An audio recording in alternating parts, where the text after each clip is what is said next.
Today I am going to ask Lydia to explain the relationship between registers, local variables and procedure design in a 64-bit MASM application. The changes from Win32 register usage to that of Win64 is very substantial, as you have twice as many registers to work with.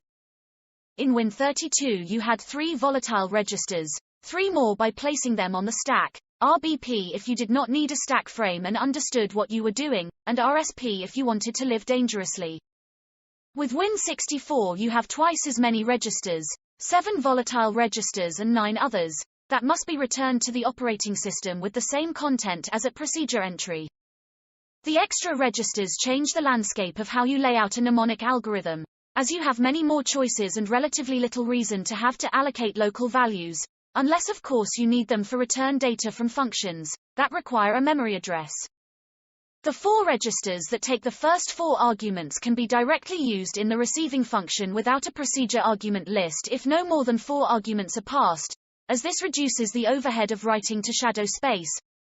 This well suits a large number of functions that have 4 or less arguments, and the gain is efficiency by reducing the number of memory writes. Now let's do some examples. We will start with a bare procedure. We then add an argument list to it. By adding an argument list to the procedure, you have made the 4 registers that the arguments have been passed in available for use in the procedure, as the arguments are now stored in shadow space. If you want even more registers, you use the following macros, using save regs and restore regs.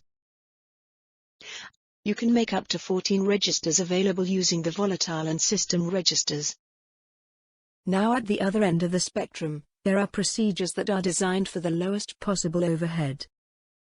This is done by turning off the stack frame and only using any of the 4 registers passed plus the registers that are volatile.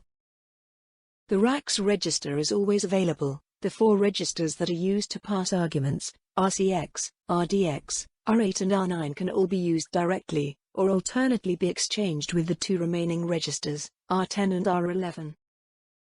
For anyone who is familiar with coding algorithms in Win32, that had far fewer registers, this is not a problem, as arranging arguments in the procedure design was common practice in Win32.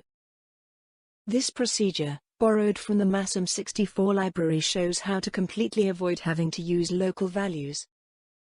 The mnemonic move SP requires 2 system registers as part of its legacy history, the RSI and RDI registers.